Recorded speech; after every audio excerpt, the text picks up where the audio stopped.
Hey everyone, it's Kristen from Swagger Magazine, and we are on set right now with Matt Rife in Niagara Falls, our Swagger September cover star.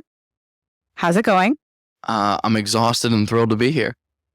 We are so happy to have you. You've officially kicked off a sold-out problematic tour. I want to know how you feel about that and how were the shows last night? I mean, it's been an absolute dream come true. I mean, literally 12 months ago, this time last year, we couldn't sell like 70 tickets in a massive city where it's heavily populated. So now to be able to do an international tour, especially coming over here to the Canadian side of Niagara Falls and selling out 5,000 seat theaters, it's just, I mean, literally a dream come true. I'm just trying to enjoy it. Is this your first time in Ontario? I know you've been to Vancouver before. Are we on Ontario? I thought it was Niagara Falls. Is it the same place? Is that a real thing?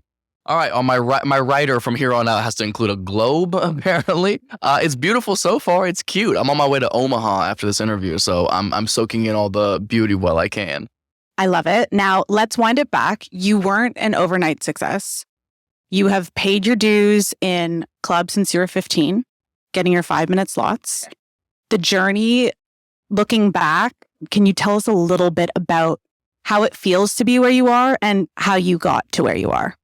I mean, just years and years and years and years and years and years and years and years of just hoping something's going to pay off. I mean, you do so many terrible gigs that they're not fun at the time. And in that moment, you don't think anything positive is coming from. You don't understand that it is a learning experience. And I think timing is a very important part of success and that you have to be prepared for it. Like if this is like where I'm at right now, obviously it would have been a dream to be here 4 years ago, 8 years into comedy, right? You think you're ready for it. You think you deserve it then.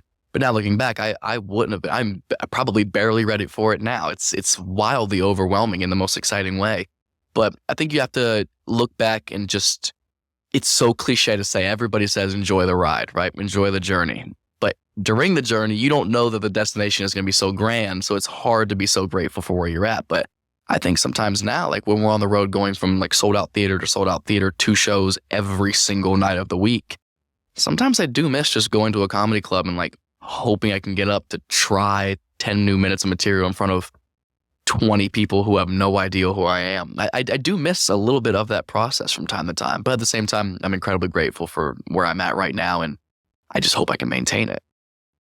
I think you will. I wanted to ask you, what made you decide to have your comedy specials self-produced, available on YouTube for anyone to access, as well as the TikTok clips? Why did you decide to do that? And who came up with the OnlyFans title? I have to ask. Well, it was kind of by default, seeing as though for the past, well, at the time it would have been 10 years in when I did my first special, just nobody wanted to put me on television at all. Comedy Central wouldn't give me the time of the day. They still don't really. Netflix wasn't interested. HBO, Amazon, anybody who does comedy just didn't want to work with me. And at the time, I was feeling so down on myself. I was sitting on an hour's worth of material that I was very proud of and kind of tired of doing, but I didn't want to just scrap it and stop doing it. So I remember I was sitting on my friend's couch one day, just feeling sorry for myself, complaining about how nobody would give me an opportunity. My friend was like, dude, why don't you just do it by yourself? I was like, I don't have the money. He was like, well, see if your fans will put it up. Like, do like a GoFundMe. And we did. So, I mean, it was completely crowdfunded by the fans. I was making it for the fans to see because I wanted to deliver them some kind of product that they would be excited about and something they could watch at home. And that's actually why I came up with the name OnlyFans, because it was by the fans, for the fans. And I also realized how good of a marketing strategy that would be, because I know how often people Google Matt Rife OnlyFans to see if I have nudes out there. So I knew every time somebody Googled Matt Rife OnlyFans, it would take them to the special. So kind of a mix between those. And no, I heard no nudes yet. Not yet. Well, okay for now. You were on MTV's Wild 'N Out. What is the biggest learning lesson that you learned from being on that show? I think the confidence, because like it's a competitive workspace. It's kind of like an athletic roster in a sense. Like if you think about a basketball team, you have 5 starters and 10 players usually. Same with each episode. Like there's usually maybe 12 castmates per episode, but there's like 25 cast members. So you are competing for a spot on every single episode. So I think being thrown into that environment where it was kind of sink or swim, like you had to rise to the occasion. And at the time I was also like a meek 17-year-old kid. Like I didn't really, my posture was all low. Like I didn't know how to like stand up for myself or how to project my words. And the guys on that show, the producers and the performers, all just kind of taught me to be more confident and work harder at my craft and earn my respect. I love that. You're also an actor. You've done a few projects. I'm sure you have a few upcoming. Is there a dream role that you have, or a character that if you could play, like Batman, let's say? I always wanted to do like a Batman Beyond, like a young, edgy Batman. But I mean, I'll probably age out of that by the time somebody gets around to making. If I could play any character of all time, I would play like a Deadpool. It's the most fun character I've ever seen in a movie. I mean, Ryan Reynolds is I'm one of my favorite actors of all time, and probably my favorite overall entertainer of all time. And just the way he brings his independent charisma and humor to every role he does, it's the perfect mix of comedy, action, and heartfelt. That would be so much fun to do. I could see that for you. That'd be amazing. Let's hope they reboot Deadpool in fucking 20 years. Is there a comedian that you look up to and you think, I would love to have their career in 10 years? And who is your favorite comedian? My absolute favorite comedian is Dave Chappelle. Now, if I had to choose a comedian who in 20 years I had their exact career, I would go with Ricky Gervais, because he's probably my second favorite comedian of all time, right behind Chappelle. But he has a lot more experience in the acting and producing world. The original Office was his show. I mean, he's an absolute genius. And if you haven't seen Afterlife on Netflix, go check it out. It's the most perfect show I've ever seen in my entire life. That's probably the last show I sat down and watched, actually. It's been a while, but it's a beautiful, beautiful show. So somebody who kind of has their foot in everything a little bit and just does it masterfully every time. That's definitely what I want to strive for. Do you have a pre-show ritual, and do you ever get nervous before you go out on stage? No, I'll get a little nervous before like a TV taping or a special taping, because those are, they're important. You only get so many takes. But as far as a regular show, no. I mean, my routine is basically I'll play some music in the green room, hang out with my friends and openers, and we just kind of shoot the shit a little bit. Because, I mean, it gets those creative juices flowing a little bit. Some comedians are like, no, I need everybody out of the room. I need silence to go over my notes. But that feels a little stiff and robotic. Like, I just want to have fun. So that way, when I go on the stage, I'm already in that mindset of just enjoying it. You're on a year-long tour, right? What is the hardest thing about being on tour? The hardest thing about being on tour has got to be my sleep schedule. I have like debilitating insomnia, and going from hotel room to hotel room, time zone to time zone, not getting off stage until 1 a.m. sometimes, and then having to work later and then fly at 6 a.m. It's really hard to manage, but I'm working on it. I'm trying a bunch of new methods, and hopefully we can come to a solution to it someday. I think if I could sleep like a normal human being, this would not be as hard as it is. But if that's my biggest worry, I think I'm going to be okay. Have you tried ASMR? Like people just talking into the microphone like this. No, I have not. It seems a little creepy. I don't know if it's going to put me to sleep or I'm going to I don't know which one for sure. Perfect. I know that you're a huge fitness advocate. Okay. How do you eat healthy and work out on such a intense tour schedule? Oh my God. It is that's got to be the second hardest thing. Because we are still doing a lot of comedy clubs as well.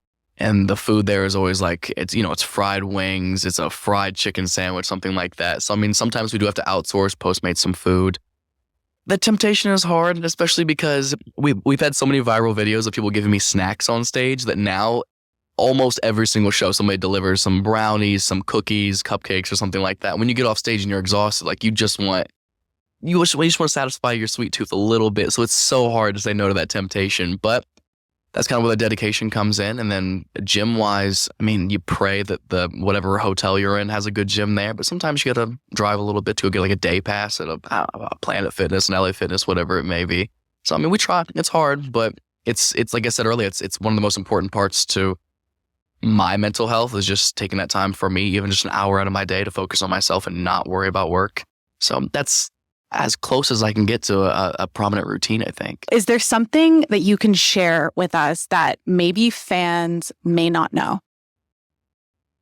Oh, okay. This is known to some people, but not a lot. I do ghost hunting as a hobby.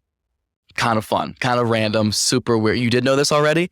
Only people who do the research really do. It's not something I like wildly promote or anything. And if you catch my new hour, I talk about in the top 20 minutes of how I am actually afraid of ghosts and monsters, but I'm also so fascinated. So going to these places that are like full of so much historical value and great stories, you go there and it's kind of like working out where like you are so present. Like when you're locked in like in a sane asylum by yourself and there's nobody within 100 yards of you at 3:00 in the morning, you're not thinking about your shows the next day. You're not thinking about friend or family problems. You're so present and terrified and interested in that moment.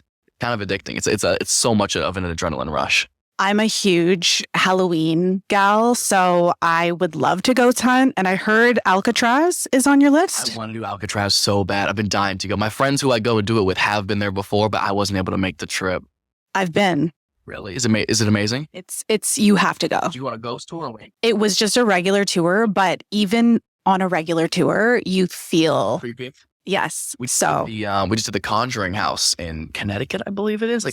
Like the original one that the movie's based off of. It was incredible. Some of the coolest stuff we've ever captured. That video is coming out soon.